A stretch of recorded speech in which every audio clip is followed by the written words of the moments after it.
गया जी में क्यों किया जाता है श्राद्ध? वैसे तो श्राद्ध कर्म या तर्पण करने के भारत में कई स्थान हैं, लेकिन पवित्र फल्गु नदी के तट पर बसे प्राचीन गया शहर को देश ही नहीं बल्कि विदेशों में भी पितृपक्ष और पिंडदान को लेकर अलग पहचान है।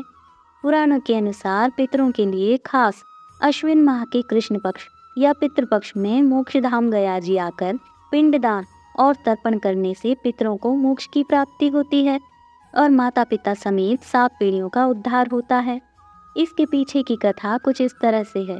कहा जाता है कि गयासुर नामक असुर ने कठिन तपस्या कर ब्रह्मा जी से वरदान मांगा था कि उसका शरीर देवताओं की तरह पवित्र हो जाए और लोग उसके दर्शन मात्र से पाप मुक्त हो जाएं।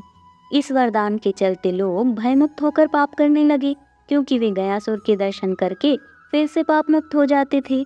इससे बचने के लिए यज्ञ करने के लिए देवताओं ने गयासुर से पवित्र स्थान की मांग की।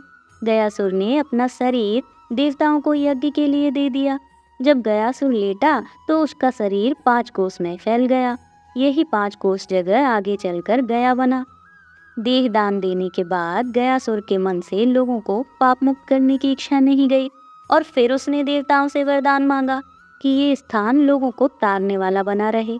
तब से ही यह स्थान मृतकों के लिए श्राद्ध कर्म कर मुक्ति का स्थान बन गया।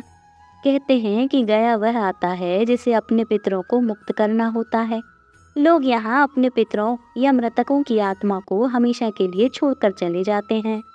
मतलब ये है कि प्रथा के अनुसार सबसे पहले किसी भी मृतक को तीसरे वर्ष श्राद्ध में लिया जाता है और फिर बाद में उसे हमेशा के लिए जब गया छोड़ दिया जाता है तो फिर उसके नाम का श्राद्ध नहीं किया जाता है। कहते हैं कि गया में श्राद्ध करने के उपरांत अंतिम श्राद्ध बद्रिका क्षेत्र के ब्रह्म कपाली में किया जाता है। गया क्षेत्र में भगवान विष्णु पितृदेवता के रूप में विराजमान रहते हैं। भगवान विष्णु मुक्ति देने के लिए गदाधर के रूप में गया में स्थित हैं। गयासुर के विशुद्ध देह में ब्रह्मा, जनार्दन, शिव तथा प्रपितामह स्थित हैं। अतः पिंडदान के लिए गया सबसे उत्तम स्थान है।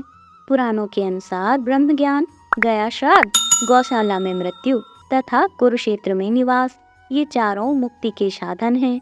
गया में श्राद्ध करने से ब्रह्म हत्या, शरापान, स्वर्ण की चोरी, गुरु पत्नी गमन और उक्त संसर्ग जनित सभी महापातक नष्ट हो जाते हैं।